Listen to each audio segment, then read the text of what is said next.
Nocautecast 67, mais uma edição do nosso podcast sobre MMA feito por fãs do esporte. Eu sou o Davi Carvalho e hoje aqui na nossa segunda semana de quarentena, devido à situação, estou acompanhado dos meus amigos aqui. Em primeiro lugar, o cowboy do Nocautecast, Gabriel Satter. Fala, Gabriel, como andam as coisas, meu amigo? Ainda em quarentena, nos resguardos? Davi Carvalho, meu grande amigo, como é que você está? O número 1, pound for pound das charges pelo mundo. É sempre um prazer falar com você. Estou super animado para o programa de hoje, ainda mais por estarmos em quarentena, sem poder ter contato físico com nenhum amigo. Então, assim, realmente um momento muito peculiar que a gente está vivendo, mas nada como poder debater um pouco de MMA para a gente ficar mais feliz. Boa, cowboy. Com a gente também aqui, André G, diretamente de Minas Gerais. Fala, André, como andam as coisas por aí, por Minas? E aí, rapaziada, tudo certo? Vamos lá, mais uma semana, né? Cara, essa semana bem atípica, todo mundo aí fechado dentro de casa, né? Essa questão toda do coronavírus, mas é uma boa oportunidade também pra gente sentar, ter uma convidada legal, uma convidada de peso aí pra bater um papo com a gente desse esporte que a gente tanto ama e que a gente tá vendo aí algumas notícias meio controversas, né? Vamos debater bastante aí durante o programa. E como a gente não teve evento final de semana passado, não temos aí em vista algum evento pra gente possa comentar, vamos aproveitar para trazer um pessoal especial. E hoje com a gente aqui tá Evelyn Rodrigues, que é correspondente em Las Vegas, tanto pro Grupo Globo, pro canal Combate. A gente que é fã de MMA, a gente tá acostumado a ver ela nas transmissões do Combate. Evelyn, boa noite, muito obrigado pela participação, por aceitar o nosso convite e estar com a gente aqui do Nocautecast.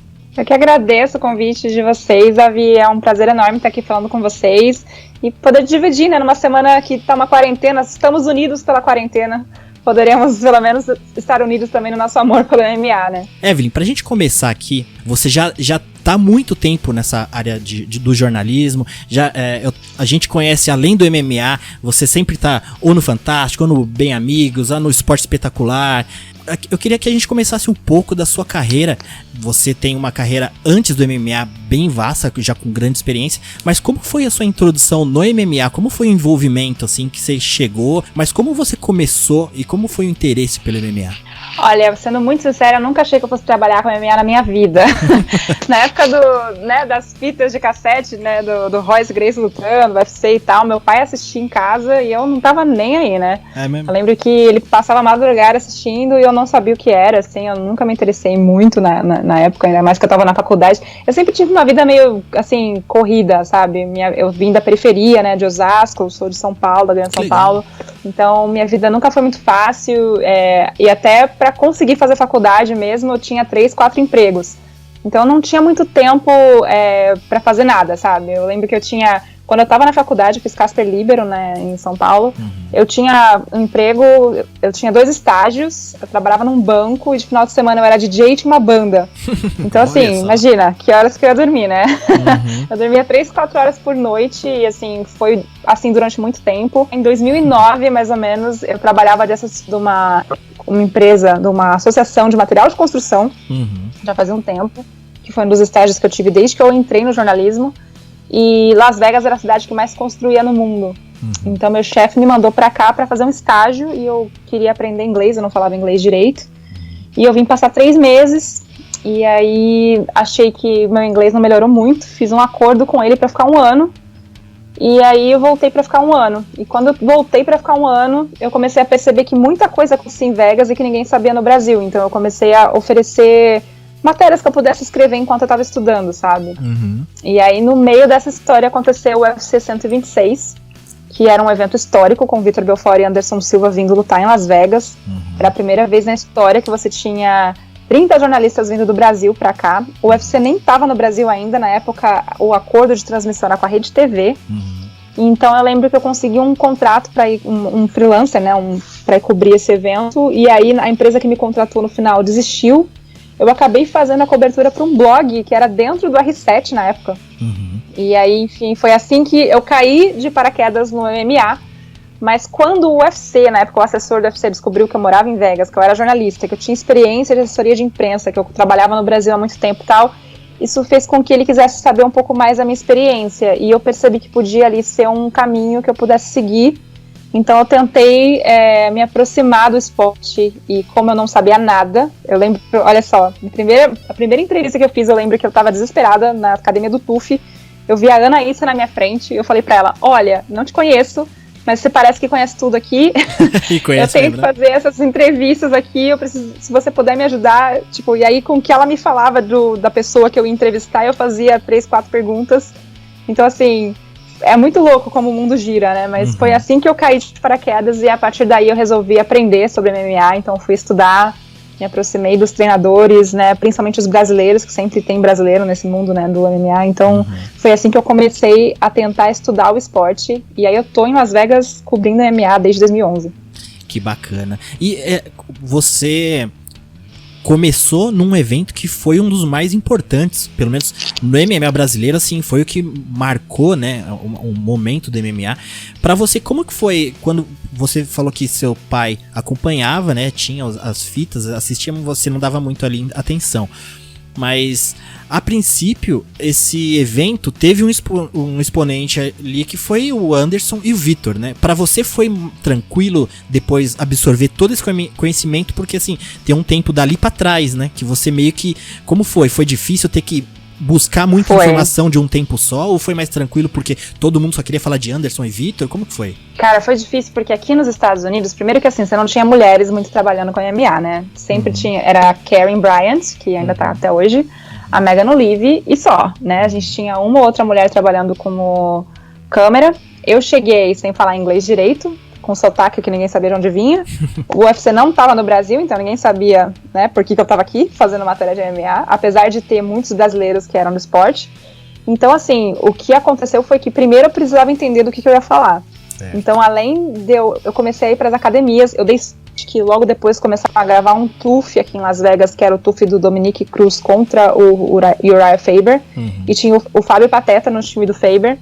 E o Pateta foi um dos caras que, no começo, como tinha muito treino, e meu marido, hoje, né, na época eu nem conhecia ele, mas ele trabalhava no TUF, fazendo áudio e tal, então a gente tinha muito disso deles terem um tempo de folga, assim, durante o dia. E eu pedia, pelo amor de Deus, deixa eu ia pros treinos, ver o pessoal treinando.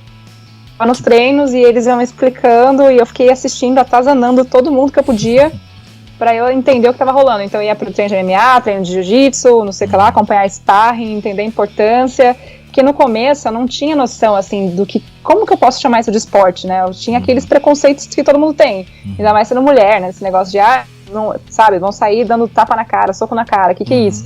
Então eu fui entender por que era um esporte, como é que esse esporte, inclusive, ajudou um monte de atletas a saírem das drogas, né? A terem outros caminhos na vida. E tinha que aprender a parte técnica e também a história, além de tudo, né? O UFC me ajudou muito porque eles logo no começo, quando eu comecei a cobrir, assim, eu vi que ia ter outros eventos em Vegas, descobri que o UFC, pra você ter uma ideia, o escritório do UFC era do outro lado da rua da minha escola de inglês. Nossa! Era tipo do outro lado da rua. E eu morava muito perto, então assim, eu lembro que no começo todos os livros eles mandaram pra minha casa, eu comecei a ter as enciclopédias, a ler tudo, comecei a fuçar na internet, porque eu falei, bom, se isso é uma coisa que eu vou me propor a fazer, eu preciso entender do assunto, né? E até hoje eu não entendo tanto assim, sabe? Eu sempre quero aprender mais, porque tem muita gente que tá acompanhando há muito mais tempo do que eu, teve muita gente que eu não vi lutar ao vivo, e isso me dá uma dor no coração hoje, que eu não tinha essa percepção, sabe? Mas foi uma coisa que mudou o meu modo de enxergar o esporte e fez com que eu passasse a ver realmente que ali tinha um esporte que não era tão reconhecido e que poderia virar um esporte gigante no Brasil, e foi o que aconteceu logo depois, porque nessa época, como eu falei, foi essa luta que abriu as portas, que mudou os paradigmas, né, do esporte no Brasil.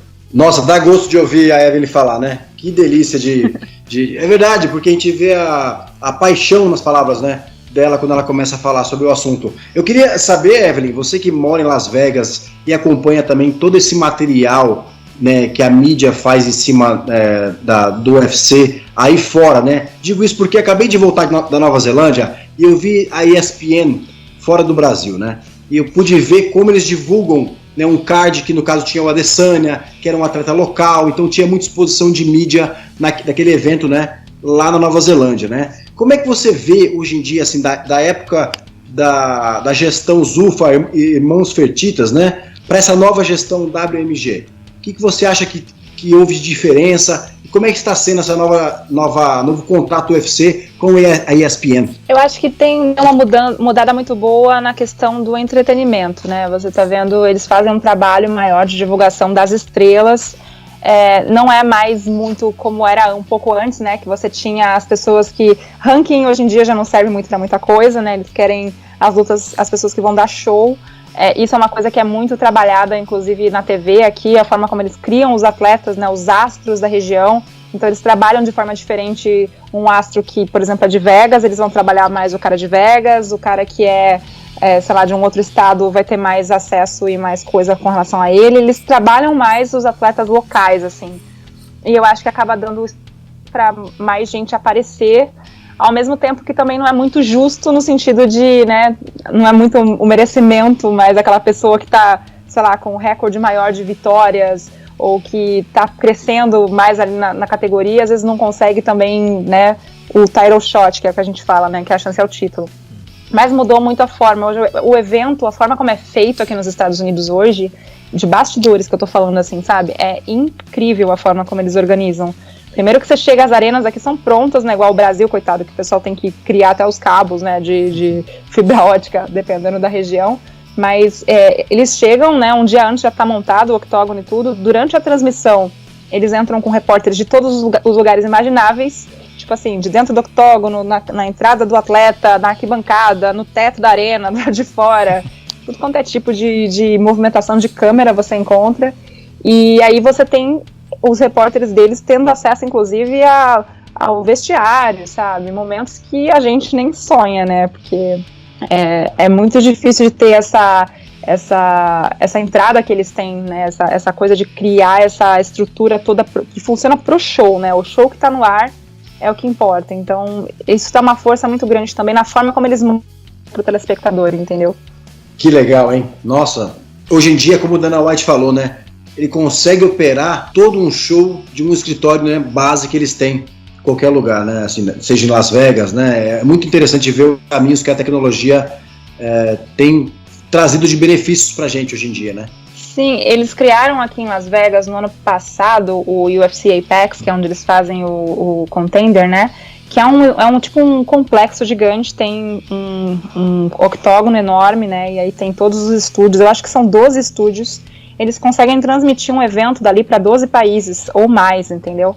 Com transmissão simultânea, com tudo que precisa. É um complexo, assim, que eu nunca vi igual, de verdade, assim.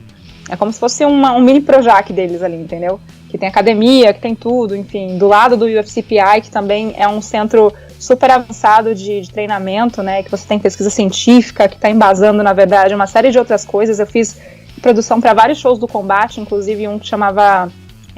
um que era sobre o UFCPI, né, sobre como os atletas, na verdade, utilizam o espaço e como a ciência está ajudando o esporte a evoluir, e acompanhar a rotina, sabe, desses cientistas, o tipo de testes que eles fazem, como é que eles estão auxiliando os atletas no corte de peso, em melhorar treinamento. Tem vários programas, por exemplo, que o atleta acorda de manhã, faz o testezinho lá, já mostra se ele está, por exemplo, em overtraining ou não, se ele dormiu o suficiente, se não dormiu, se ele pode treinar, se ele não pode, enfim.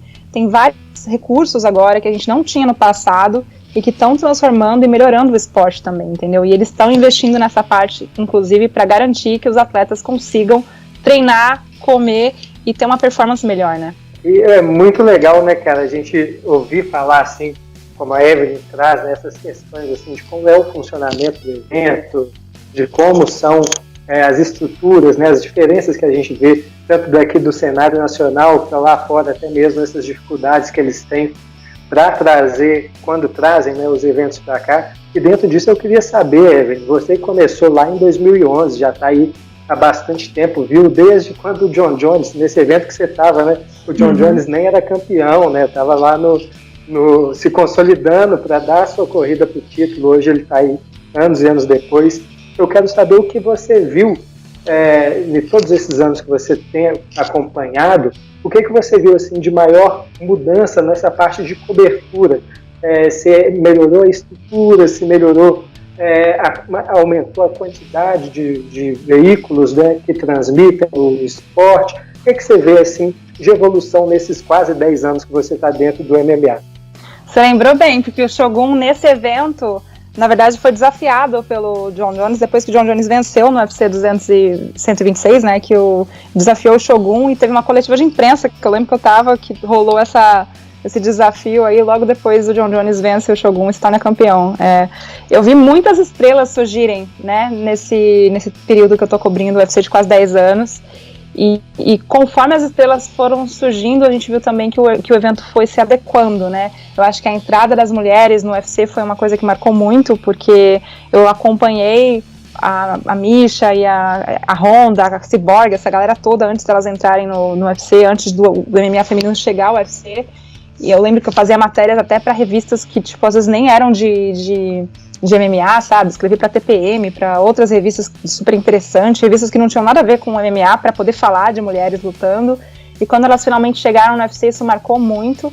E com isso a gente começou a criar estrelas que transcenderam o esporte também, né? Acho que a Honda foi uma das primeiras a realmente sair do mundo. A gente já tinha a Gina Carano, que foi, né, há muito tempo atrás, em outra organização que era Strike Force, que tipo, realmente tinha ido pro cinema e tinha virado uma super estrela, né? Foi a primeira mulher a realmente trazer essa atenção toda, né, Hollywood e tal, mas a Honda realmente elevou o patamar, assim, muito, porque você tinha coberturas que eu lembro de lutas da Honda, no começo não, né, no começo ela era mais acessível, tanto que teve vários eventos, por exemplo, que tinha jantares com atletas no começo, o UFC fazia eventos, por exemplo, fazer um jantar para apresentar aquele atleta, então o atleta sentava com você na mesa e passava a noite inteira jantando e conversando. Eu tive um jantar assim com a Honda uma vez, com mais 10 jornalistas, entendeu? Que a gente passou, logo quando ela foi disputar o cinturão pela primeira vez pelo Strike Force, a gente ficou nesse jantar e ela contando a vida inteira, você cria uma outra dinâmica, né?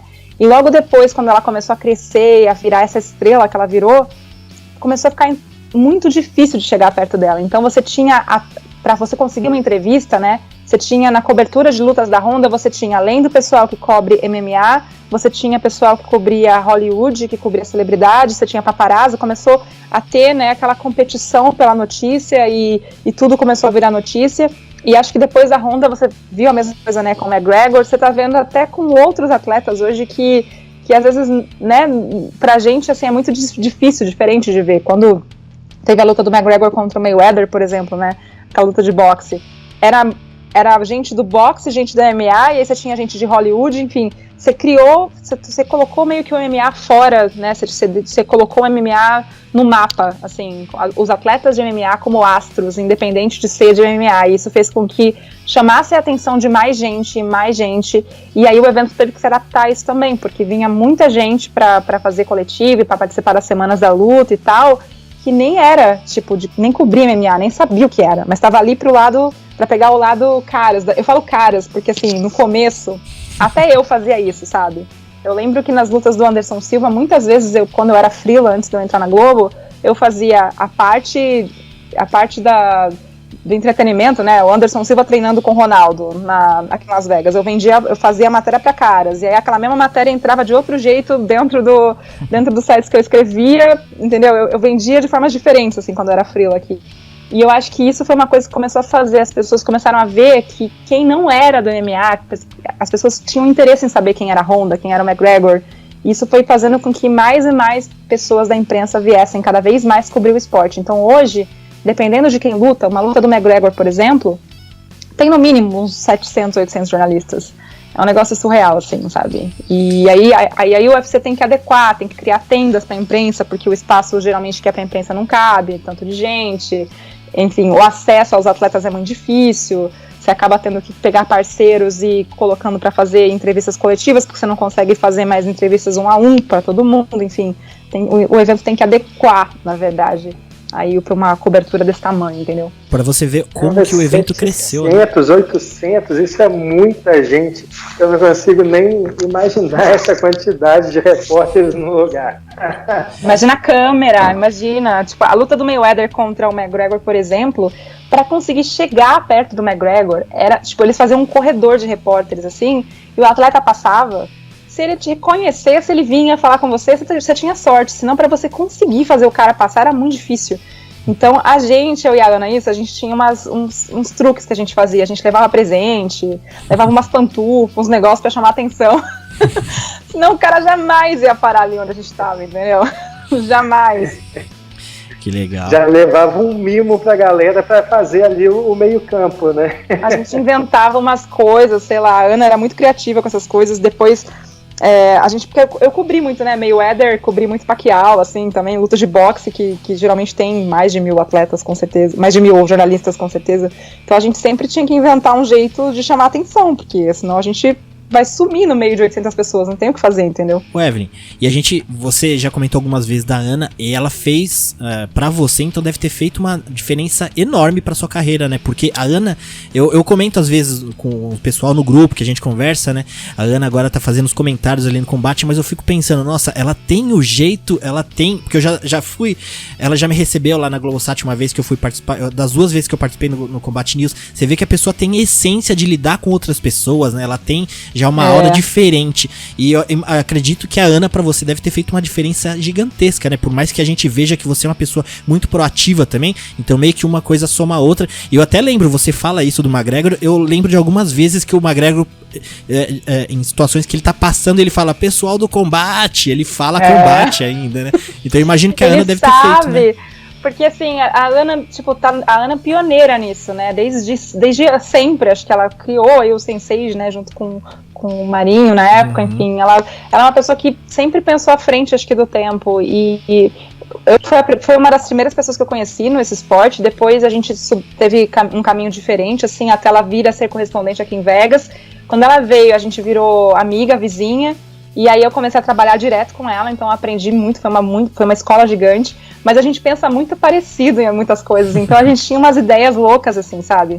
De, por exemplo, tinha jogadores, olha, eu tô falando de outra coisa porque eu tô pensando muito, muito rápido, gente, desculpa. Mas tinha atletas, por exemplo, eu lembro que eu tinha que marcar entrevista e às vezes a gente não conseguia chegar, então eu marcava às vezes pelo Facebook, fazia o cara descer no hotel, e aí Khabib, por exemplo, é um que atendia a gente, descia no hotel, tinha que catar tradutor porque ele não sabia falar inglês, e aí vinha um tradutor e a gente tinha que, era aquela coisa de comunicar como é que a gente faz, então às vezes a gente chegava para entrevistas com ele. Uma vez a gente levou um urso de pelúcia pra ele, porque ele treinava com um urso, e aí ele ficou todo feliz por causa do urso. Então, assim, a gente faz umas coisas que às vezes a pessoa lembra, quando ela olha pra você, ela lembra. O McGregor também, na última luta dele aqui em Vegas, que foi agora há pouco contra o Cerrone, a hora que ele me viu, ele já sabia, Brasil.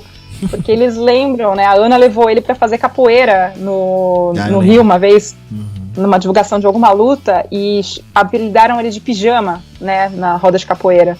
E aí ele ganhou, ele ficou pedindo CD de capoeira, a Ana gravou o CD e entregou pra ele, então assim, ele lembra que a gente faz umas coisas que às vezes pro atleta significou bastante, a gente nem sabe, né, a gente quer só ter um jeito de chamar atenção, porque quando tem muita gente é muito difícil do cara realmente parar e te dar atenção, sabe, e se você tem um jeitinho de chamar atenção, ele te trata diferente, e ele trata o Brasil diferente, sabe?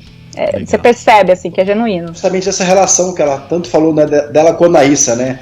Eu, sem saber dessa relação, né, pela questão de bastidores, a gente já via um carinho muito grande entre as duas, né? Como é que funciona isso, Evelyn? Assim, ficaram amigas naquele momento que você confessou e que ela te ajudou nesse início, né, da sua carreira, mais voltado para o MMA? Vocês têm uma frequência de amizade? Como é que é essa amizade, assim, na vida real? Então, nesse primeiro dia ela me ajudou, e aí a gente perdeu o contato, assim, né? Depois eu continuei trabalhando, eu fui contratada pela Tatame, depois trabalhei para outros veículos e fui parar no combate, eu acho que em 2013. E aí a gente começou a trabalhar mais juntas, ela estava pela TV, eu estava pelo site, e a gente se encontrava sempre em coberturas, e aí um tempo depois ela veio morar em Vegas. Foi a primeira correspondente da TV, né, como correspondente de MMA. E aí, nisso, a gente começou a trabalhar muito juntas. E aí, ela virou minha vizinha, a gente fazia tudo juntas, a gente ficou colada por 2 anos. Então foi um momento de muito aprendizado, assim, porque muita coisa que eu tinha a gente brinca, né, das gambiarras para você fazer vivo, essas coisas, vinham de outras experiências que eu tinha, né, da minha carreira. E ela, assim, muito parceira, né, com um coração gigante, foi me ajudando também já conheci um pouco mais de MMA, mas a gente dividiu muita experiência, então a gente se ajudou demais. E aí a gente se aproximou muito nessa época. Então ela voltou pro Brasil, a gente é muito amiga até hoje, a gente se fala sempre, quase todos os dias. E ela continua seguindo o caminho dela, virou comentarista com muito orgulho, né? Ela manja demais, assim, pra mim é uma das referências pra mim ainda, me inspira todo dia. Então a gente tem esse carinho uma pela outra e a gente ama MMA, né? A gente fala assim, tipo, o carinho também é por isso, porque a gente ama o que a gente faz, a gente ama o esporte, né? Eu aprendi a amar mais o esporte por causa dela, entendeu? Que eu vi uma entrevista do Ariel Helwani com o Daniel Cormier, que saiu ontem, e eu fiquei com uma dúvida meio besta. Eles comentando sobre a luta do McGregor contra o Khabib, né, que foi a maior pay-per-view do UFC da história. Me corrija se eu estiver errado, Evelyn, né? 2,4 milhões. Aí o Ariel comentou uma informação que me pegou. Ele falou sobre assim, bom, isso é na época que era o sistema antigo de pay-per-view. Isso é uma pergunta muito complicada de mostrar o que mudou, né, nessa maneira agora no novo pay-per-view aí. Eu acho que ele tá falando mais da questão do número do alcance da ESPN comparado ao alcance da Fox, né? Assim, sim. Fora a questão também do mundo, né? Não sei assim te dizer, porque tem contratos internacionais que dependem também, que eles estão fazendo mais agora, não sei, entendeu? Outros países que eles estão entrando, então eu acho que depende dessa questão aí, né, também, de como são esses contratos exclusivos ou não, enfim, eu sei que, por exemplo, algumas lutas, eles já conseguem vender a luta no streaming, dependendo do país, entendeu? Outras empresas que também conseguem comprar aquela luta especificamente, não só o card, enfim, depende muito do tipo de negócio que eles fazem hoje, né, eu acho que tem a ver com isso. Faz sentido. E, Evelyn, dentro desse universo seu universo de trabalho, hoje eu imagino que algumas pessoas que escutam a gente são também estudantes de jornalismo, pessoas que têm interesse em um dia entrar dentro dessa carreira. Qual você acredita que sejam as principais habilidades para se dar bem dentro de uma carreira de jornalismo hoje, cobrindo MMA? Eu recebo muita mensagem de pessoas, né, nas minhas redes sociais perguntando, e eu sempre falo uma coisa assim, primeiro que hoje em dia você tem que saber fazer de tudo um pouco, sabe? Eu faço foto, eu virei fotógrafa na real uma época porque eu precisei aprender a tirar foto e assim, eu precisava tirar foto com qualidade, já fotografei luta, já fiquei em cage fazendo foto, então eu sei fazer foto, eu tenho que saber filmar, entendeu? Você tem que saber editar, você tem que saber de tudo um pouco, porque ainda mais para ser correspondente hoje em dia, e não falo isso só em MMA, tá? Se você olhar a ESPN, os próprios repórteres deles hoje trabalham muito com telefone. Hoje em dia, no mundo todo, eu acho que tá tendo uma mudança de como é que a gente vê o nosso esporte, né, e a nossa profissão. Então, assim, você tem que aprender de tudo um pouco, você tem que falar outras línguas, não adianta, porque não tem como você entrar no jornalismo sem falar pelo menos inglês e tipo, espanhol e o que vier, sabe? Porque você tem que conseguir se comunicar bem, você tem que conseguir, principalmente, ter esse jogo de cintura de, primeiro, estar muito informado e, segundo, saber fazer de tudo um pouco. Porque, cara, na hora que aperta, aquela pessoa que tá ali, que você pode ser produtor da equipe, né? Se acontecer alguma coisa, se precisa de alguém que entre ao vivo, quem vai entrar ao vivo é quem consegue falar. E assim, foi meio que assim que eu assumi o posto de TV, sabe? Porque na época, não teve nada a ver com esporte, né? Foi na época do tiroteio aqui em Vegas, em 2018, que aconteceu o atentado, infelizmente, um atentado em que, né, uma pessoa subiu, né, no Mandalay Bay e infelizmente fez um ataque conseguiu matar 58 pessoas, atirando contra um concerto, né, contra um show de música country. Na hora, quem tava em Vegas era eu e o Ben-Hur, que era o outro correspondente do combate. E assim, quando começaram, eu era do site ainda, o Ben-Hur era da TV, eu ajudava muito, mas ainda era do site. E a gente era de esportes. E aí, enfim, quando começou a notícia, a gente correu, porque a gente sabia que a gente era o primeiro que ia estar no local de qualquer forma. E logo apareceram as primeiras chances de entrar no ar e dar notícia. O Ben-Hur começou a cobrir pra Globo, eu acabei entrando na Globo News. E assim, eu nunca tinha entrado no ar, entendeu? Eu nunca fui repórter de vídeo, assim. Eu já tinha trabalhado, fiz algumas matérias, assim, pra TV Globo Internacional falando da comunidade brasileira, mas entendeu? Entrar e assumir uma cobertura assim, tipo, tá bom, tô aqui, me manda aí que eu me viro, foi a primeira vez e, tipo, era um assunto super complicado, né? Você teve um atentado que matou uma série de pessoas, a gente entrevistando vítimas, entendeu? E foi ali que eles viram, pô, essa menina faz TV, essa menina trabalha com produção, essa menina trabalha com esportes. Então foi assim que eu tive a chance, na verdade, de mostrar que eu poderia contribuir com mais coisas. E aí, obviamente, dentro da minha área de expertise, que acabou virando o MMA, porque eu acabei trabalhando aqui por muito tempo, né? Fiquei em Vegas, eu consegui muitos contatos, né? Muitas fontes, os próprios atletas, né? Tem atleta que eu falo todo dia, independente se eu tô fazendo matéria ou não, entendeu? Que a gente tem que sentir como é que tá, na verdade, agora com essa situação de quarentena e tal. Eu falo todo dia pra saber como tá, em que estado, como é que as coisas estão fazendo. Então, você tem que criar um networking e você tem que cuidar desse networking como se fosse a sua vida, sabe? E também tem uma preocupação muito grande de fonte. Se o cara te promete falar uma coisa em off, você não vai queimar aquele off, entendeu? Eu sou assim, pelo menos. Eu sou muito ligada aos princípios. Se o cara me falou em off, eu não vou poder usar a informação em on, entendeu? Não posso jogar essa informação pra eu soltar um furo que vai me dar 5 minutos de fama. Então, assim, eu tenho muito cuidado com essas coisas e tenho também muito cuidado com o meu networking, com a rede que eu criei e com as experiências que eu fui criando ao longo do tempo, porque isso serve pra qualquer coisa, entendeu? Não é só MMA, serve pra qualquer tipo de jornalismo que você faz, pra qualquer tipo de esporte. É uma receitinha de bolo que você leva pra qualquer lugar que você vai trabalhar, entendeu? Que bacana, hein? Já deu uma fantástico, uma mini aula de jornalismo aí pra quem quer conhecer mais. Muito bacana mesmo, Evelyn. Evelyn, antes da gente começar a falar um pouco dessa questão dos eventos do UFC, eu só queria... Você falou aí da proatividade, de você ter várias expertises, né? Que hoje necessita o jornalismo contemporâneo, né? O jornalista contemporâneo. Eu lembro de uma história incrível de você, sua. Eu não tenho certeza se foi a primeira onde você se lançou como fotógrafo, mas eu queria ver se você consegue contar de uma forma mais, pra gente também não levar muito tempo, uma forma mais reduzida. Como que você começou tirando fotografia? É aquela da Galisteu que você... Foi ali que você começou? Meu, essa história é incrível. Eu acho que não tem como você vir aqui falar com a gente e não contar um pouquinho disso, que é uma das histórias mais bacanas. Que minha esposa é jornalista também, né? E quando eu fiquei sabendo dessa história, eu fui lá e falei, Dri, olha isso aqui, não sei o quê. Como que foi essa introdução na fotografia do jornalismo? É porque quando eu tava em Vegas, eu te falei, né, que teve um tempo que tudo que acontecia aqui eu queria contar pro mundo que tava rolando. E aí eu comecei a procurar celebridades que vinham pra Vegas pra eu conseguir fazer matérias e vender, né, na internet, assim, vender pra alguns sites pra eu conseguir fazer meu nome sair em sites e conseguir mais matérias, né. E aí eu vi que a Galisteu tava vindo passar lua de mel em Vegas, tentei entrar em contato com a equipe dela pra ver se eu podia fazer alguma entrevista. Me falaram que a Caras estava fazendo, né, estava pagando a viagem, estava fazendo matéria e tal, e que eu não poderia ter acesso. Eu falei que tudo bem. Aí 2 dias antes dela chegar, a Caras me liga.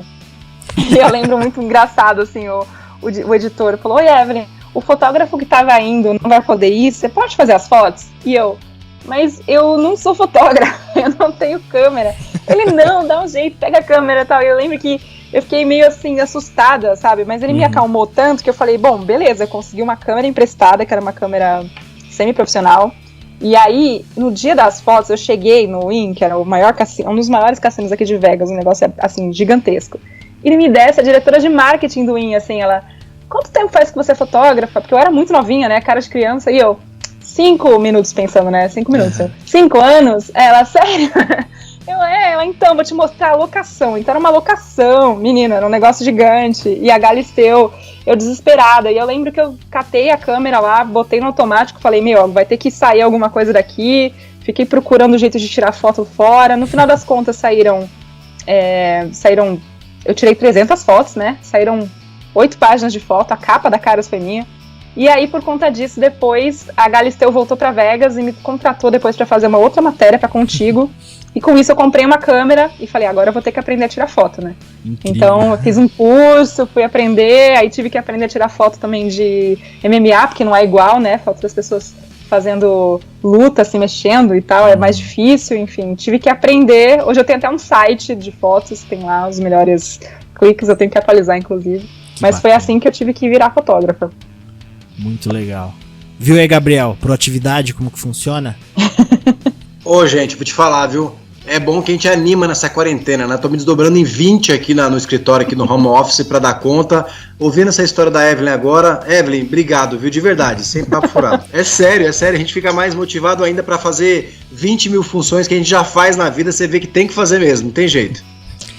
Evelyn, antes da gente finalizar, eu queria que a gente poderia falar um pouco dessa situação hoje do UFC, né? Se a gente pegar um retrospecto rápido aí, depois do UFC Brasília, foi meio que no meio do UFC Brasília que o negócio começou o bicho pegar, né? Dessa questão do coronavírus, os eventos se paravam ou não.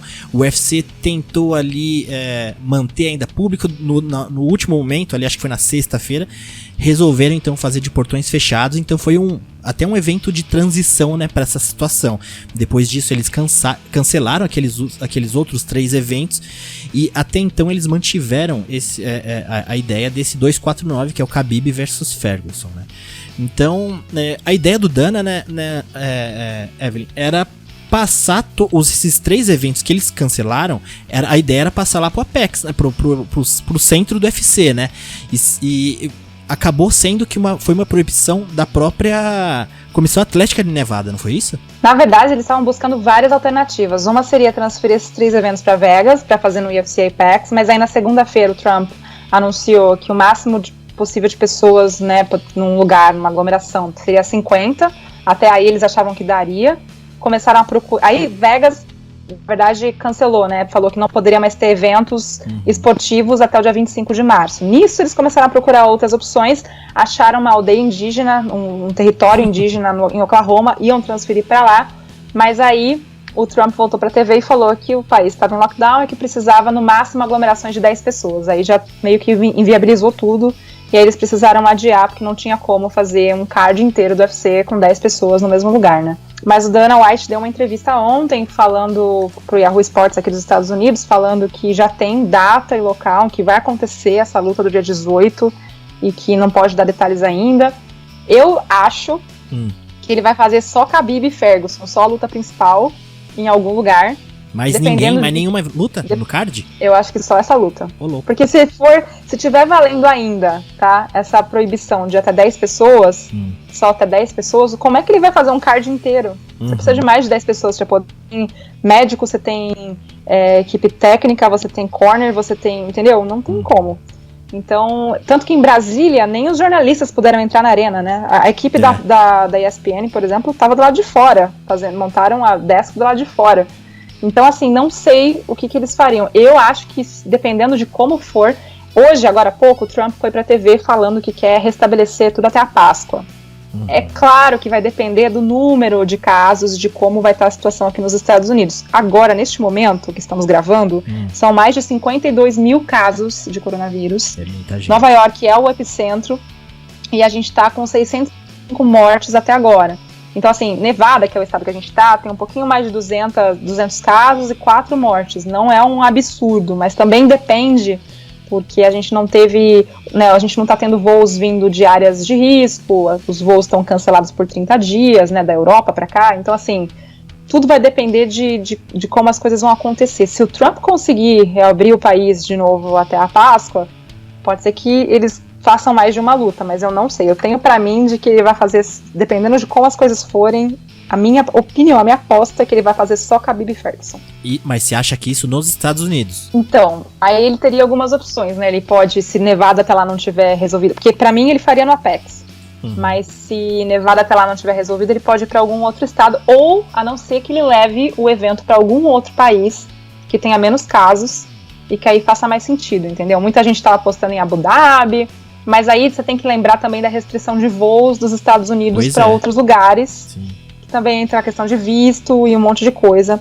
Eu sei que o UFC tá tentando ainda, tá cobrando o exame médico, coisas de atletas que vão lutar em maio. Então, assim, você tem, né, a empresa tá tentando continuar andando.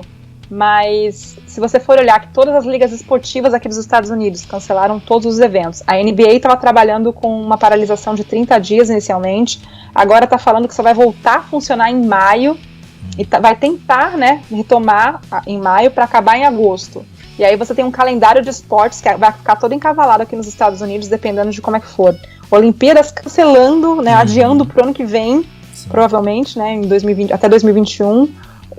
as Olimpíadas, que é uma coisa que, tipo, ninguém achava que ia acontecer. Então, assim, eu acho que a gente vai ter mais, assim, notícias logo. E se ele conseguir fazer Khabib e Ferguson, vai ser em alguma fórmula milagrosa, tipo essa que eu tô te falando aí. Kevin, você diz que mantém, né, o contato diário com alguns atletas e tudo mais. E eu quero saber de você o que eles têm dito, o que eles têm passado para você de informações. Para além disso, se eles têm alguma programação, se eles estão tentando fazer esses treinamentos em casa, ou se alguns deles já estão se planejando mesmo só para daqui muito à frente. Tem muitos deles preocupados com essa questão aí, né, de não estarem conseguindo treinar. Muita gente diz que está conversando com os treinadores, muita gente está treinando, fazendo treinos online, sabe? Leva a pessoa para o sparring e o treinador entra online, estão tentando ver jeitos de deixar isso possível, sabe? Porque no Brasil, agora eu acho que está começando a fechar também as academias. Eu não sei se todos os estados estavam fechados. Eu estava conversando com gente de lugares diferentes, assim. Aqui nos Estados Unidos está tudo fechado de academia, tá difícil. Ainda assim, por exemplo, a TT na Flórida estava conseguindo deixar a academia aberta em alguns momentos. Acho que agora já na Flórida já aumentou o número de casos também. Então, cada academia está de um jeito. Mas tem uma preocupação deles nesse sentido, sabe? De conseguir estar em condições de treino, de competição para as próximas lutas. Muita gente sem saber, tá treinando sem saber. O adversário deixou de ser o foco agora, sabe? O foco tem sido... Primeiro porque, imagina, as escolas estão fechadas. Então, quem tem filho, tá com filho em casa, tem que ajudar a mulher, né? Já mudou a rotina, já não é mais aquele foco que a pessoa consegue ter numa luta em que consegue se isolar do mundo e pensar só no adversário, né? Tem a questão do corona, de ter que fazer coisas também para ajudar a família, né, e de ter que manter higiene, e aí, enfim, acaba tendo um estresse mental também, que tem atrapalhado muitos deles, assim. Então eu tenho conversado até para entender como é que tá a realidade, o que estão buscando de opção, né, essa opção que a Jéssica Batistaca encontrou, por exemplo, não é todo mundo que tem, né, essa estrutura para conseguir montar um camp de treinamento dentro de casa e tudo bem, vou ficar aqui. Ela tá lá, porque ela tava preocupada, né? Esse negócio de começa a cortar peso, cai a imunidade, o que faz. Então vou trazer uma parceira de sparring pra ficar aqui comigo de quarentena até o dia da viagem. E aí meu treinador vai entrar online e a gente vai, entendeu? Não é todo mundo que tem essa coragem também, né? E que tem essa estrutura. Então isso é uma coisa que eu acho que tem mexido muito até com o emocional desses atletas. E tem alguns que levam na boa, assim, que estão em estados que estão com menos ou mais casos, mas que às vezes tem uma estrutura melhor também em volta, sabe? E aí você vê o que leva de uma outra forma. O Verdun é um cara que eu converso muito de vez, assim, que a gente se fala bastante. E você vê que ele também é um cara que é muito pra cima, é muito difícil de alguma coisa atingi-lo, né? Então ele já tem... Você joga o problema e já, tipo, sabe, ele já arrumou um jeito, já vai resolvendo, mas... é um pouco diferente da realidade de muitos dos brasileiros e de outras pessoas que eu tenho conversado. Eu quero ver muito, eu tô muito ansiosa pra saber como é que eles vão resolver a questão do UFC 249, ó. Vamos ver, o Dana também, ele tem que se garantir muito, porque o que ele anda afirmando aí pra confiarem nele, vamos ver, né? Eu não duvido, tá? Não tem, assim, muito o que falar, porque ele já provou, assim, né, que ele é capaz de fazer o que precisar, assim, sabe? Eu acho que nesse negócio de luta, ele manja, ele consegue fazer o que for preciso. Se ele conseguiu fazer Brasília, portões fechados, e conseguiu... Teve até uma luta do UFC de Londres, que foi transferida pro Cage Warriors, eles conseguiram transmitir o Cage Warriors, enfim, foi uma loucura, assim. Eu acho que ele tem condições de fazer, mas eu acho que também ele não arriscaria colocar a vida dos atletas em risco, né? Então, acho que qualquer decisão que eles forem tomar deve estar sendo muito bem analisada agora. Que bacana. Eu acho que se eu posso dar um pitaco, acredito que esses próximos 10 dias vão dizer muito sobre o que aconteceu tanto no UFC Brasília quanto o Cage Warriors, né? Vai dar aquele tempo para a doença poder começar a se manifestar, e aí a gente vai ver se teve algum caso de contaminação em um dos dois eventos. O UFC e os outros eventos ao redor do mundo vão se basear bastante nesses dois testes, nesses dois grandes testes, para poder mapear e criar sua estratégia dos eventos futuros, né? Não, isso tá para corrigir realmente. O Khabib voltou para a Rússia. Eu tinha visto isso de manhã, mas eu não tinha realmente prestado atenção. Ele voltou realmente para a Rússia porque a academia fechou nos Estados Unidos e não tem como ele treinar, então realmente decidiu voltar para casa, né? E, enfim, na Rússia acho que o número de casos também não estava tão alto. aqui tá bem assim, ainda mais na Califórnia, que é o terceiro estado, né, que tem mais casos. Tá bem complicado. Inclusive, a Califórnia tá em shelter in place, que significa que, tipo, o fechamento de tudo tá sendo acompanhado de perto pela polícia, enfim. Então, ali onde ele tava, perto de São Francisco, era um pouco mais complicado. Ele tava em San José, se eu não me engano.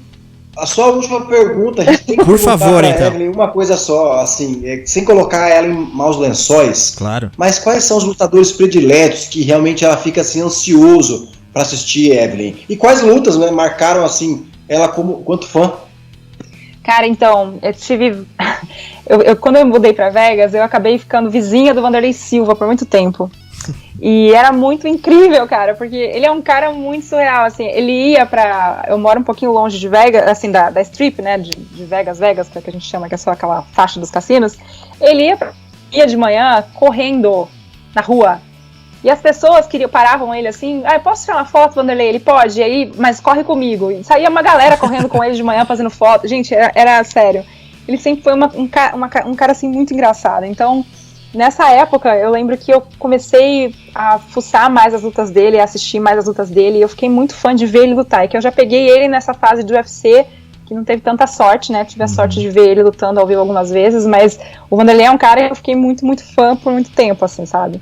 E aí tem lutas incríveis que eu vi ao vivo, que tipo, cara, se eu ficar falando aqui vai ser uma eternidade, mas por exemplo, Shogun e Dan Henderson, sabe? Eu assisti várias guerras ao vivo da primeira fila, tipo, o Rory McDonald contra o Robbie Lawler, uma série de lutas, até essa última luta agora da última luta que eu cobri, que foi a Joanna e Andrei Jack contra a chinesa, né, a Weili Zhang, foi outra luta incrível. Então assim, eu falo que eu tenho um trabalho que eu sou abençoada, porque eu tô perto desses caras, tô vendo essas lutas históricas, eu vejo todo dia história acontecer na minha frente. Tem atletas que eu tenho mais ou menos afinidade, mas eu respeito todos eles e é impressionante pra gente que tá ali atrás, e a primeira pessoa que o cara vem conversar, quando eles saem do octógono, você sentir a energia, você sentir, sabe, a semana inteira, né, acompanhar desde a primeira entrevista. Terça-feira começa a minha semana de luta, então eu tenho exclusivas com todo mundo do card na terça-feira, e acompanho toda a semana até o dia da luta, e aí fazer a última entrevista depois da luta, depois de ter entrevistado a pessoa a semana inteira, às vezes fecha o filme inteiro, sabe, na sua cabeça, você acompanhou o círculo inteiro de história pessoalmente, vendo aquela pessoa, como ela se saiu bem, ou se no começo da semana na entrevista ela não estava se sentindo muito bem, no final ela perde, você consegue ver a semana toda. Então eu tenho atletas que eu amo ver lutar, odeio ver gente que eu gosto, assim, quando eu não tô trabalhando, sabe, quando eu tô em casa e eu vou assistir um UFC, eu fico nervosa quando é alguém que eu conheço.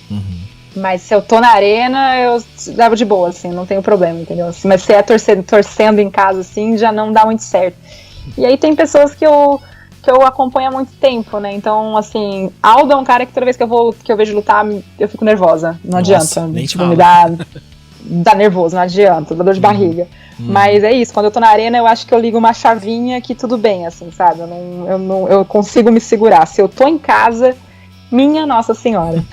Que legal. Ô, Evelyn, não, e aí agora a pergunta mais polêmica, né, Evelyn? Entre John Jones e Dominic Reyes, quem você acha que venceu aquela luta? Gente, eu dei pro John Jones, cara. Eu dei pro John Jones. Mas é porque, assim, eu não sei se o fato de eu ter visto na arena me fez também... Eu tinha que reassistir essa luta de novo e julgar, sabe? Mas por uma pequena vantagem eu dei pro John Jones. Eu dei 3 rounds pro John Jones e 2 pro Dominic Reyes. E pela forma como eu vi eles lá atrás, assim que acabou a luta, eu também achei que o Dominic Reyes meio que deu pro John Jones e depois meio que voltou atrás, sabe? No momento que eles saíram do octógono, eu tava lá atrás, o Dominic Reyes veio carregado, o John Jones tava até dando entrevista pra mim, ele tava com gelo nas pernas, e aí ele parou falando um monte de coisa, o John Jones falou pra ele assim, a gente vai ter uma revanche épica, não se preocupa, não sei o quê. E ali naquele momento o Dominic Reyes reconheceu, sabe, que o John Jones tinha sido melhor. Então eu não sei dizer, assim, sabe, pra mim ali naquele momento eu dei pro John Jones, mas é isso, é polêmico, eu entendo, eu não acho nenhum absurdo quem deu pro Dominic Reyes também. E enfim, são aquelas discussões que eu vou ter que reassistir a luta de novo pra olhar round a round e entendeu? Entender também a cabeça dos juízes, que a gente teve muito problema nesse card, né, com o juiz pontuando loucamente, né? Eu não entendo o juiz que deu 4, foi nessa luta que o juiz deu 4 rounds, não foi? Pro John Jones? Foi. Teve algum juiz? Então, esse cara aí eu não entendi, mas enfim. Legal. Obrigado pela paciência, Evelyn. Evelyn. Gente, desculpa, eu falo demais. Eu falo mais que a mulher da pamonha. Como é que você tinha falado aí? É mais que o... O homem da pamonha, que minha filha fala mais que o homem da pamonha. Então. Evelyn, queria agradecer muito legal, demais. Fala muito bem, né? Não tem o que... Imagina, a gente fica lisonjeado com a sua presença. Obrigado mesmo. Isso, eu que agradeço, gente. Sempre que quiserem, tô aqui. Só ligar aí a conexão a Las Vegas. É um prazer enorme estar aqui, viu? Muito legal, muito obrigado, Evelyn. Até a próxima. Então, ó, as portas abertas para você do Nocautecast. Quando precisar da gente também é só falar. Muito obrigado pela participação. Um grande beijo para vocês e obrigada de verdade. Valeu. Valeu, Evelyn. Foi show de bola. Muito legal mesmo. Muito obrigado e até a próxima, hein? Obrigada, gente. Desculpa aí, falo pra caramba. Não, o nosso ritmo é esse também. Se deixar, a gente também vai até amanhã.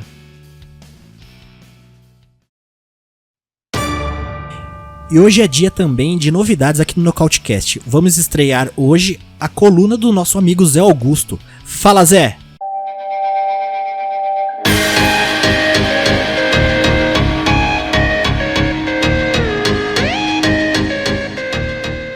Salve, meus amigos do Nocautecast, Zé Augusto, diretamente aqui do canal Nocaute, pra gente comentar um pouquinho sobre a questão da bolsa dos lutadores agora, neste momento, onde a gente não tem luta. Como todos vocês sabem, tivemos cancelado o UFC Londres, o UFC que teríamos o Jairzinho Rozenstruik contra o Francis Ngannou na luta principal que aconteceria em Columbus, e também a luta entre o Walt Harris e Alistair Overeem. Então tivemos 3 eventos do UFC cancelados devido a essa pandemia mundial do coronavírus. Por causa disso, alguns atletas reclamaram nas redes sociais. Uma atleta do UFC, a Ashley Evan Smith, ela fez um comentário público onde ela questionou se o UFC vai pagar pelo seu treinamento ou não, já que a luta foi cancelada. Ela relatou que está com dificuldades financeiras e que precisa do dinheiro. Recentemente a gente viu também o Bellator cancelando o seu evento, onde a gente teria na luta principal o Pitbull enfrentando o Carvalho pelo torneio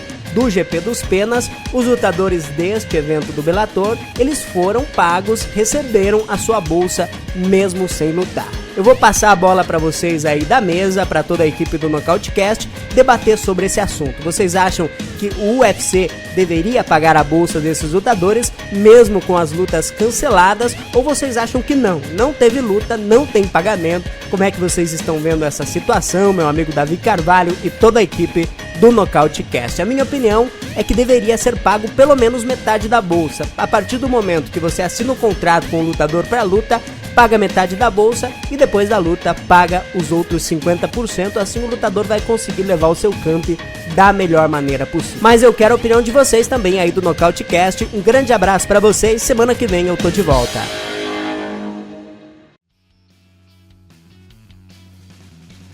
Bom, esse aí foi o Zé Augusto trazendo a visão dele com relação a essa questão dos pagamentos do UFC, que com esses últimos 3 eventos que eles, como a gente viu, até a Evelyn Rodrigues trouxe um ponto interessante, que eles não simplesmente cancelaram, né? Eles prorrogaram o evento e eles estão meio que garantindo que os eventos ainda podem acontecer. André G e Gabriel, o Zé já levantou essa bola pra gente aí. O que vocês acham? Por mais que seja uma coisa que eles... É um argumento interessante eles falarem que não foi um evento cancelado, mas sim prorrogado. Mas, André G, mesmo assim, eles deveriam pensar um pouquinho nos atletas. A gente já fala isso há algum tempo, né? Que os lutadores poderiam ter algum tipo de pagamento mensal. Não sei, você acha que é o caso? Porque, assim, num caso desses... O lutador que já investiu uma grana num camp, ele vai aguardar até quando? A gente tá numa crise sanitária aí devido a essa questão do coronavírus, que a gente não tem muito previsão pra frente do que vai acontecer. E nesse momento tem muita gente, tudo bem, se a gente falar nos maiores nomes no UFC, o pessoal consegue se bancar. Ela até falou do Verdun ali, é um cara inteligente, ele já tem uma carreira toda construída, ele é empresário, tem várias formas de ganhar dinheiro, não só o UFC. Mas se a gente pegar lutadores de card preliminares aí, são pessoas que estão investindo tudo que tem num momento da vida, né, André G? O que você acha dessa situação? Que atinge muitos atletas, a maior parte dos atletas, né, não tem como se manter sem ser lutando, né? A gente vê aí casos de vários atletas que têm até um segundo emprego para poder manter a atividade do MMA, até mesmo tipo miotite até hoje preferem manter ali a sua atividade, mas no caso dele é por paixão. Então, assim, é muito complicado mesmo, as pessoas vão ficar sem ter esse dinheiro para receber, já investiram uma grana, como você disse, em camp, né, e ficar sem ter uma resposta por parte do UFC ou por parte dos outros eventos que também cancelaram, né, as suas apresentações, isso vai acabar tirando, né, o sustento de muita gente, vai ficar muita gente sem ter como se manter, e a gente pode até ver isso repercutindo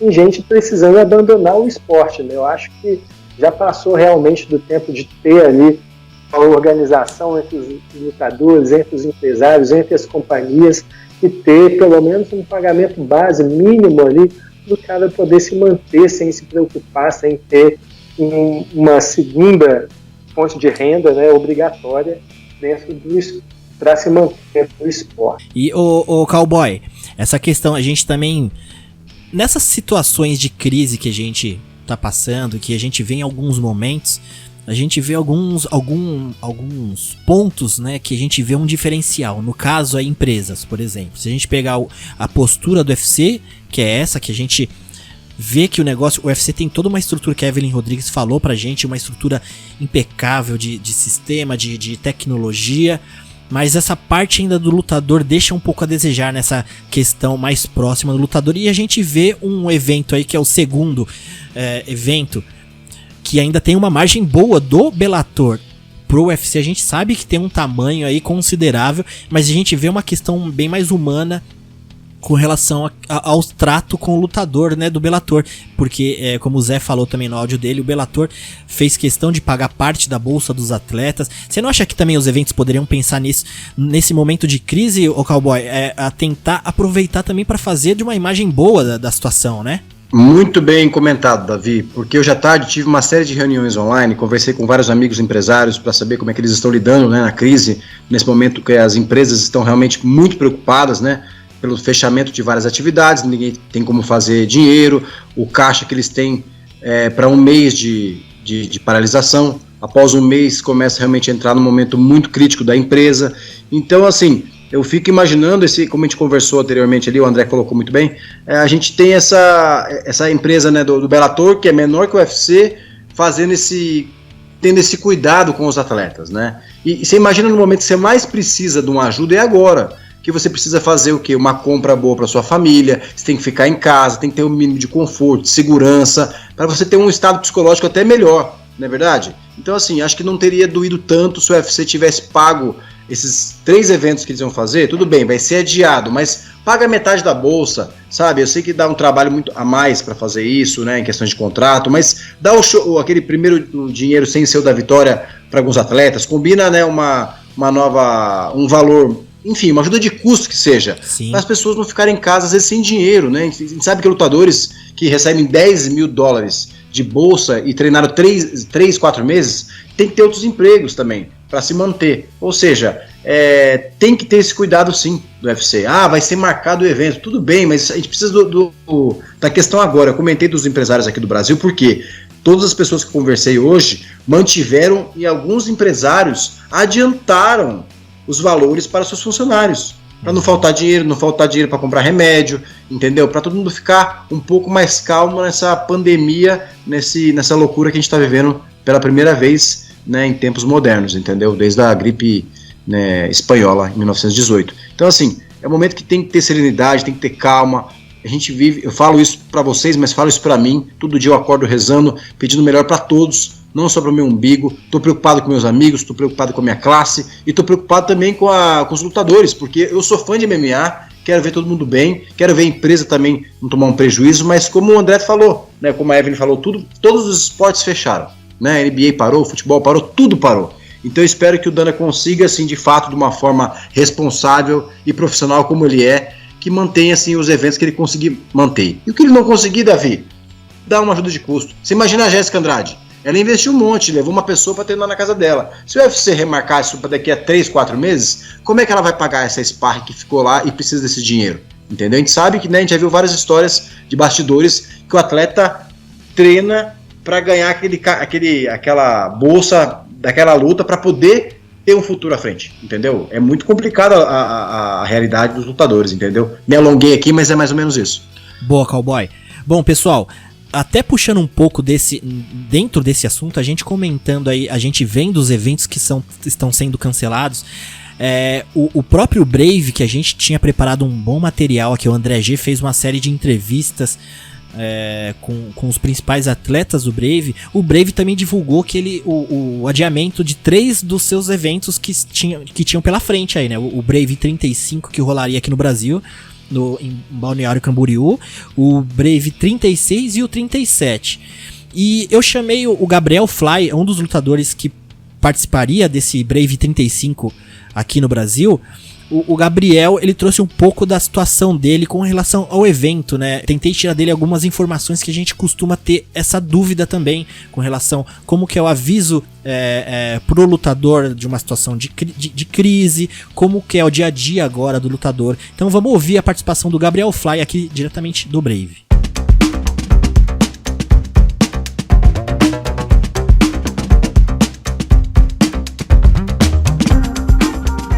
Fala, Gabriel, beleza, cara? Bom, em primeiro lugar, queria agradecer a participação no Nocautecast aqui, mas em primeiro lugar eu queria saber aí, com relação a esse evento do Brave 35, você faria parte, como que você recebeu essa notícia do cancelamento do evento? Foi pelas redes sociais, o evento entrou em contato com vocês, lutadores, antes? E como foi pra você receber essa notícia ali? Como foi a sua reação no momento com a sua equipe? Fala um pouquinho pra gente dessa situação. Fala, Davi, beleza, meu irmão? Um abraço a todos os ouvintes aí também do Nocautecast. É um prazer, uma honra pra mim estar podendo participar aí, estar podendo trazer um pouco de informação pra vocês a respeito do que tá acontecendo, né? Devido ao coronavírus aí, infelizmente, que tem nos assolado e nos atingido, tem mudado muita coisa na nossa vida. E uma delas é o cancelamento de vários eventos que está tendo, né? O Brave foi um desses eventos. Recebi a notícia diretamente do Brave, entraram em contato comigo, né? Eu já estava esperando, na verdade. Faltava 2 semanas para a luta, estava na reta final já do camp, da perca de peso ali, estava tudo 100% para lutar, pronto para dar o show. Mas devido ao crescimento dessa pandemia, a gente já estava esperando já que talvez acontecesse alguma coisa relacionada a esse tipo. E como o Brave é um evento, tem muita responsabilidade, muito cuidado com os atletas. Eu já estou indo para minha 4ª luta dentro do evento e é incrível o cuidado que eles têm com a gente. Não me surpreendeu nem um pouco esse cancelamento, esse adiamento dessa luta, porque eu sabia que essa seria a melhor opção no momento. E o Brave, com sua excelente consciência, eles fizeram a escolha certa. Eu fiquei um pouco frustrado, claro, porque a gente tá preparando há 2 meses para estar lutando, estava pronto já, próximo do peso, mas eu sei que essa foi a escolha mais correta, mais coerente no momento, é o que tinha que ser feito. Então vamos continuar focado aí na batalha contra esse coronavírus aí, em breve as coisas já vão estar voltando ao normal. E o Brave, ele passou alguma orientação para os lutadores, né? Com relação a essa situação da crise, do coronavírus? Deu alguma orientação com relação à higiene? Ou simplesmente foram informações técnicas mesmo para vocês, falando que o evento não ia rolar? Como que foi? Teve alguma orientação do evento para os lutadores, além do cancelamento? Então, o Brave, cara, ele tem um cuidado muito especial com o atleta e com os seus fãs. E logo na sequência que eu recebi a notícia do cancelamento do evento, eu já recebi também uma lista assim, de várias coisas que eu poderia fazer para estar evitando o contágio, tanto para mim como para transmitir para outras pessoas. E isso eu achei muito incrível. Eles falaram para a gente estar tomando bastante cuidado, para que em breve a gente possa estar retornando, estar saudável para estar retornando dentro do octógono, dando show quanto antes. E quanto mais a gente fazer a nossa parte, quanto mais qualidade a gente tiver nisso, na prevenção, mais rápido essa crise aí vai passar e mais rápido a gente volta com a nossa vida normal, né? E a gente comentou bastante no cast hoje sobre como que é esse momento de inatividade por um lutador, né?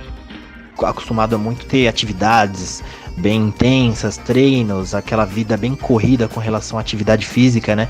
Como que tá sendo esse período de quarentena pra você? E como que é para um lutador esse momento de inatividade?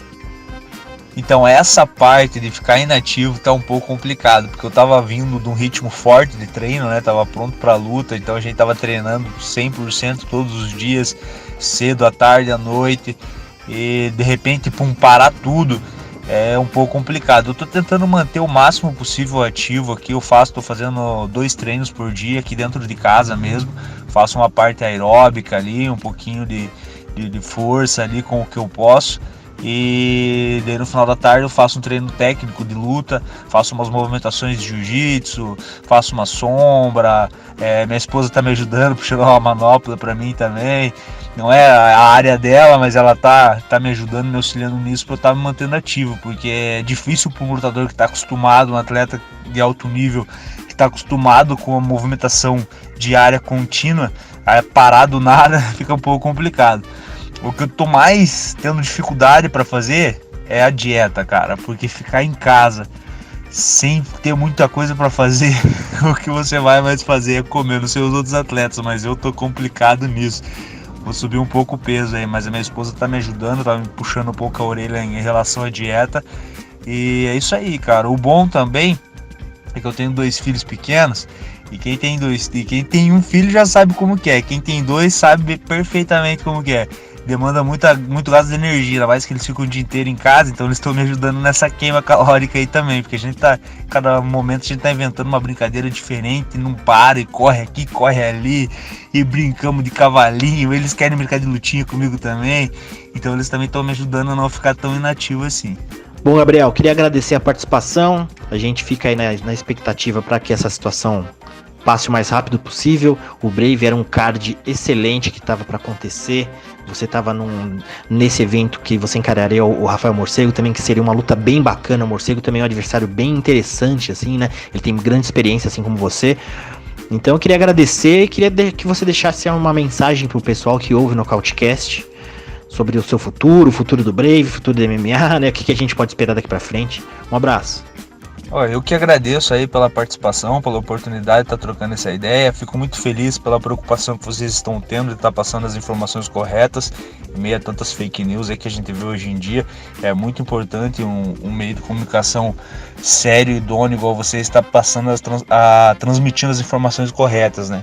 Em relação à luta, eu tenho certeza que ia ser uma luta que ia sair faísca, cara. Tanto daqui como lá, eu sei que a qualidade é muito alta.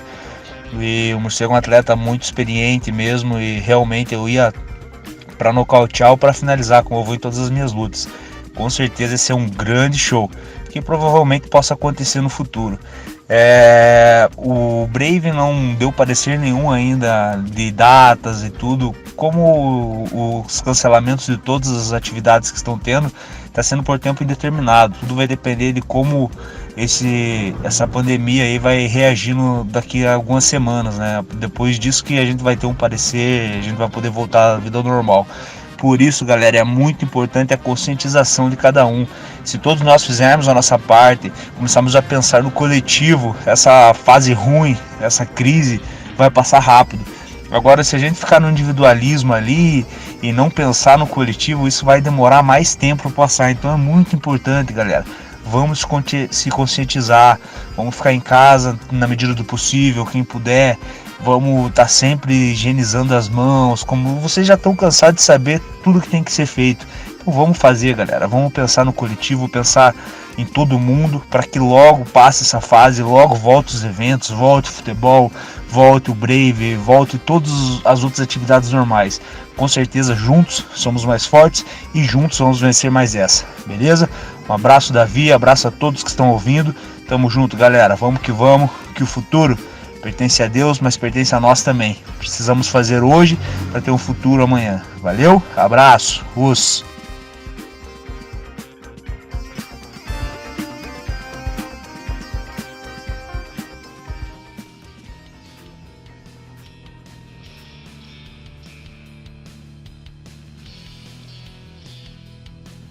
Bom, esse foi o Gabriel Fly.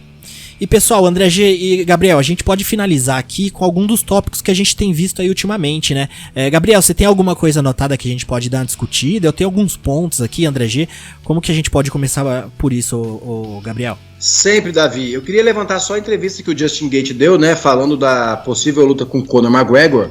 porque tudo começou, não sei se alguém lembra, mas após a luta do McGregor contra o Cerrone, o Ariel Helwani entrevistou o treinador principal do Conor McGregor, que falou naquela época que acharia interessante uma luta contra o Gate. Eu achei interessantíssima a escolha dele, né? Até porque eu, Gabriel Nostradamus, tinha previsto lá atrás que de repente Masvidal teria uma chance contra o Conor aí. Mas o Conor acho que preferiu focar, né, na disputa do cinturão peso leve e com adversários dessa categoria, né?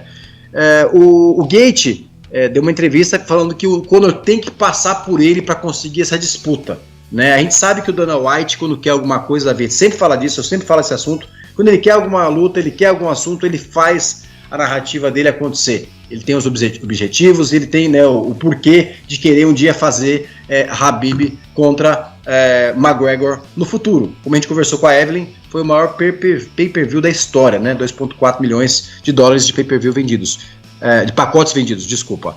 Então, quer dizer, ele como promoter quer fazer essa luta acontecer. Mas o Gate jogou uma pedra nesse caminho aí, falando, né? McGregor, você tem que lutar comigo. Porque passando por mim, você realmente vai ter essa chance, porque a chance é minha. E assim, se a gente for olhar o ranking, Tony Ferguson é o primeiro desafiante, né? Peso leve, já tem luta casada com o Khabib. Essa luta tem que acontecer. Deus abençoe que aconteça mesmo. E a seguir, Dustin Poirier já tem luta pré-marcada, assim, meio, né, verbal, com o Dan Hooker, né? Pro futuro, quando as situações se acalmarem. Então, quer dizer, é uma luta que faz muito sentido aí na semana de 11 de julho, na International Fight Week. Tô curioso para ver essa luta, tomara que role. Eu acho que se o Gate ligar por um instante a estratégia dele, baseado no que o Khabib fez para derrotar o McGregor, ele vai correr muito menos risco, levando pro chão, levando pro wrestling, que ele é muito capaz, ele é muito condecorado nessa arte, né, do wrestling, do que só trocar porrada e correr um risco com o McGregor em pé, né? Tô falando dessa luta porque eu queria muito ver essa luta, Davi. Eu acho que o irlandês, se aceitar essa luta aí, realmente ele tá com como se diz, o certificado de macheza em dia, viu? Também acho. Uma coisa também eu queria comentar, agora a gente tem um novo colaborador lá no nosso Instagram, o Felisberto, que é um dos nossos amigos lá do nosso grupo de WhatsApp, do Nocautecast, dos ouvintes do Nocautecast, e também fãs, assim como nós, de MMA. Ele tem abastecido também o nosso Instagram e ele colocou um destaque também interessante, onde foi essa situação do Renan Barão, né? Ele apareceu num evento lá na Sérvia, o SBC, né? O Serbian Battle Championship. Quando eu vi SBC eu achei, Barão vai lutar em São Bernardo do Campo, aqui onde eu moro, mas não é.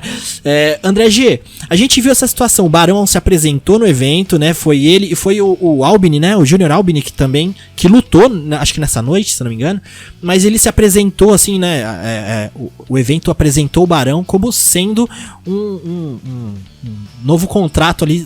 Eu acho que muita gente fez isso, pegou um post do Instagram desse evento e traduziu, porque ninguém entende sérvio, né, jogou ali no Google Translate e dava a entender que o Barão tinha assinado mesmo.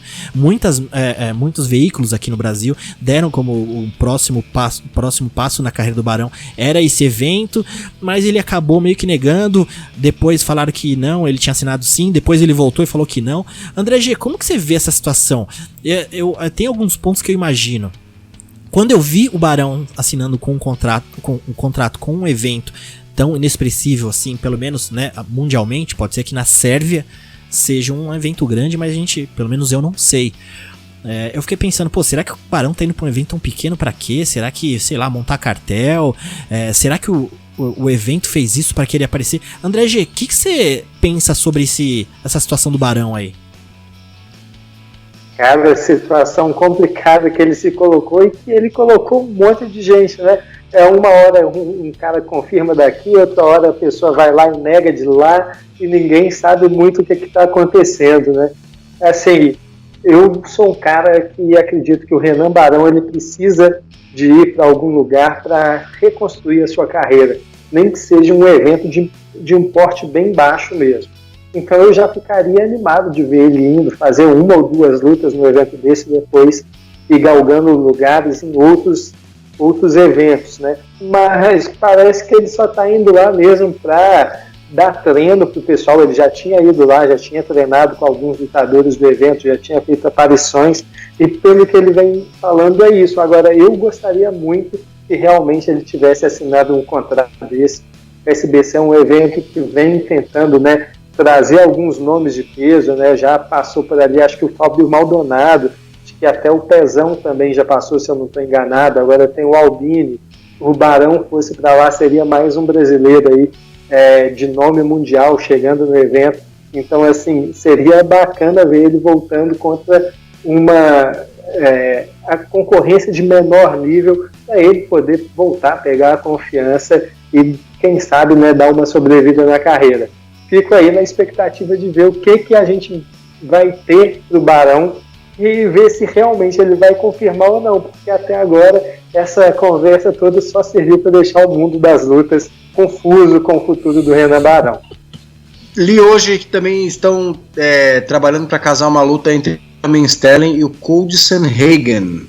Ouviram falar essa novidade aí no mundo das lutas? A gente até deu uma comentada. Gente, não, porque eu vi que o pessoal lá no grupo do WhatsApp tava discutindo sobre isso. É uma luta bem interessante, né?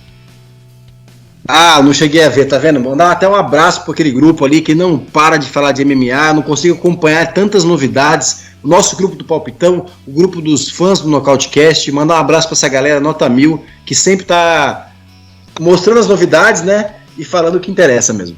Pô, vou mandar falar o pessoal, né, ó. Mandar um abraço pro Joadson, pro Lorenzo Fertitta, ex-dono do UFC, também tá lá com a gente. Tem o Feliz Neto, tem o Laerte também, que é meu brother aí das antigas também. Tem muita gente bacana, sempre tá entrando também. Peraí, qual Laerte, Davi? O Laerte famoso? O Laerte Venâncio, tá lá no grupo também. Cara, esse cara é famoso demais, ele veio aquela vez no Cat todo comendo pelas beiradas aí, mas o cara tá com as melhores amizades aí, tô sabendo pelos bastidores aí que o Laerte é o cara, hein? Ele só não abre o jogo, mas ele né, esconde o jogo no caso, hein? Mandar um abraço pra toda a rapaziada lá, a Kida também tá lá, o Leonardo Guimarães, o Alex também é firmeza, o Arthur Torres, deixa eu ver quem mais aqui, o Enio Luiz. Aquele fã da Amandinha... Da Mandinha lá que se derreteu pela Mandinha no grupo aí, como é que é? Ah, o Lucas. Scott. O Joadson.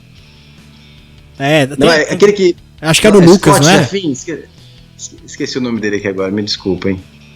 Abraço pra toda a rapaziada. O Matias também é sangue bom. O Jefim também, que é fã do Mestre Orsano, só que não. Então, a rapaziada lá, um abraço pra todo mundo lá do nosso grupo do Nocautecast, do WhatsApp. Bom, é isso aí, pessoal. Mais algo que a gente possa comentar ainda, André G? O que você acha? Cara, eu só vou voltar aí nessa do Aljamain Sterling e tudo mais. Saiu na notícia dele falando que assim, a luta vai acontecer, isso e aquilo. Depois ele veio no Twitter, né? Deu entrevista também falando que, pô, nessa situação ele não tá conseguindo nem treinar, quanto mais marcar a luta, né? Então, assim, realmente, daí a gente já vê que o mundo do MMA também está completamente parado. E essas notícias que surgiram, nenhuma delas aí teve um fundo de verdade. É só fake news no MMA, hein? É só fake news. Bom, ô, André G, mas fala rapidinho pra gente o que você acha dessa situação aí. O UFC tinha que pagar os atletas?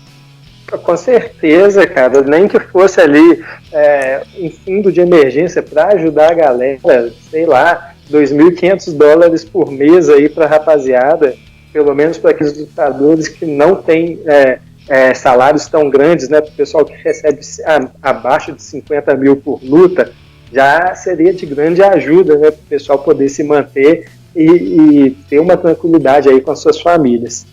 Boa.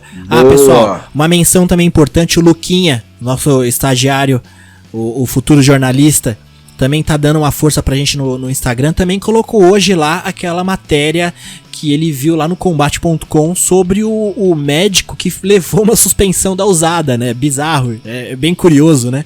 Mas o médico que receitou aquela reidratação do Borrachinha, foi no Brasil aquele evento, acho que foi em Belo Horizonte, não foi? Alguém lembra? Quando o Borrachinha tiraram uma foto meio de longe, assim, dele fazendo a reidratação com soro na veia aqui, né? A usada de um tempo pra cá proibiu, você não pode fazer aquela... Não sei se não pode ou se tem um limite. Eu acho que é proibido qualquer quantidade. Mas o médico que prescreveu essa reidratação pro Borrachinha foi suspenso pela agência antidoping dos Estados Unidos. Foi até uma matéria curiosa.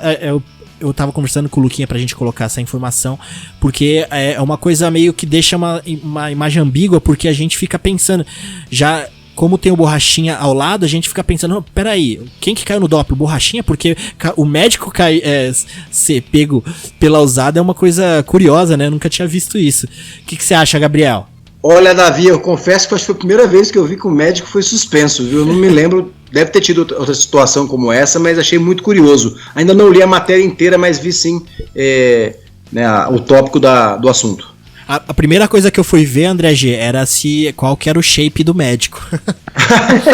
Você chega lá, o maluco é dobrado, né? Você fala, pô, com razão, mas não, o cara é bem cara de médico mesmo. Em tempos de quarentena, tá todo mundo querendo tomar uma coisa a mais, né, Davi, pra proteger, hein? Opa! Pois é, cara, e ontem o Borrachinha, ele deu uma entrevista lá pro pessoal, né, pro Tanuri, lá no novo canal dele, MMA Pride Brasil, e aí ele foi e perguntaram ele sobre isso, ele falou que deu aquela, né, não uso nada, eu sou totalmente puro, isso.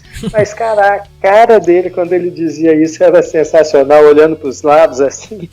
Chamar o cara do Metaforando, né, pra fazer uma análise, né, de linguagem corporal. Bom, pois brincadeiras à parte, tá, né? Precisando mesmo. Brincadeiras à parte, né, André G? Todo mundo é inocente até que prove. Exatamente. Não, e aí nesse tempo de quarentena agora temos que manter o shape, André. O André G é um cara já magro no shape, né? Agora, rapaz, eu como uma azeitona aqui na quarentena, acho que eu encho 2 vezes. Então, assim, tem que malhar em casa, hein, galera? Boa. Cara, não adianta nada eu ser magro, se eu já tô com aquela barriguinha do Cid da Era do Gelo, tá ligado? Tô precisando fazer uma dietinha também. Pra voltar pro shape. Bom, acho que o papo aqui já tá mostrando que é hora de finalizarmos. Mas enfim, pessoal, vamos ficando por aqui. Mas antes de finalizar, acho que a gente podia deixar uma mensagem aqui pra todo mundo que ouve, que tá como nós aqui, a gente tá respeitando esse momento de quarentena. Vamos cuidar, vamos proteger, sair pra rua o mínimo possível, só quando precisar mesmo, tomar as precauções devidas. E eu acho que principalmente pra gente que somos um podcast, né, de uma mídia onde está crescendo bastante, principalmente hoje na internet a gente vê muitas discussões onde pessoas pegam informações cruzadas e acabam entrando em discussões desnecessárias. Entre tudo que eu vi no MMA, tem lutador que defende um lado, tem lutador que defende outro. Para não entrar nesse mérito de discussão, eu vou pegar um ponto de um dos lutadores que eu gostei da colocação, que foi o Anderson Silva, que ele falou, vamos buscar informações em pessoas especializadas. Então, se estamos em uma crise sanitária devido a um vírus, vamos procurar informações especializadas nessa área técnica, né? Então, fica aqui o nosso aviso, o nosso pedido, né? Também todo mundo se cuidar, pra gente passar juntos e firme e forte por essa crise aí que a gente tá na 2ª semana de cast, espero que não aconteçam. A 3ª eu acredito que possa acontecer, mas eu não queria muito que a 4ª, a 5ª, a 6ª acontecesse entre a gente aqui, né, pessoal? A gente quer voltar a falar de MMA e de evento, corrente, da coisa que tá acontecendo, certo? E Gabriel Sater, meu amigo, muito obrigado. Vamos aí continuar no resguardo, todo mundo. Boa noite. Obrigado, Davi, obrigado, André, obrigado a todo mundo que está ouvindo a gente. E, claro, mandar um super abraço para todo mundo que está trabalhando em prol, né, do combate a esse vírus, essa pandemia, né, o pessoal da saúde, todo mundo que não parou de trabalhar por um bem maior. Força aí, tenha o nosso coração com vocês. Boa. André G, meu abraço também daqui de São Paulo para você em Minas, meu amigo. Semana que vem estamos aí de volta. Boa noite. Boa noite, eu que agradeço aí todos vocês. Bate-papo sensacional mais uma vez, espero que todo mundo aí fique são e salvo até o final aí dessa quarentena. Vamos todo mundo respeitar, né, os pedidos aí, as orientações que a gente vem recebendo, vamos ficar em casa, vamos tomar cuidado aí com quem a gente entra em contato para evitar ao máximo a propagação desse vírus que tem se mostrado realmente de grande perigo aí para toda a população. Vamos todo mundo ficar tranquilinho dentro de casa, curtindo aí, né, um UFC Docs, curtindo as entrevistas que a gente tem aí em diversos canais. Você mesmo mandou uma outro dia, hein, Davi? Como é que era aquilo lá, das entrevistas? que você mandou, poxa, era do Marcelo Alonso, não era? Ah, o PVT fez um tipo especial. O Netflix da luta, Netflix da porrada, né? O PVT disponibilizou as principais entrevistas deles lá, tá bem bacana. Material bem legal pra gente poder acompanhar em quarentena. Vamos no próximo cast, então, pessoal.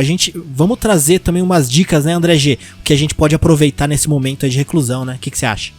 Acho uma ótima ideia, cara. Tem bastante iniciativa surgindo aí, muito material na internet. A gente pode fazer assim, uma pesquisa do que tem de legal os nossos fãs, os fãs do MMA, para todo mundo que curte esse esporte poder aproveitar bem a quarentena.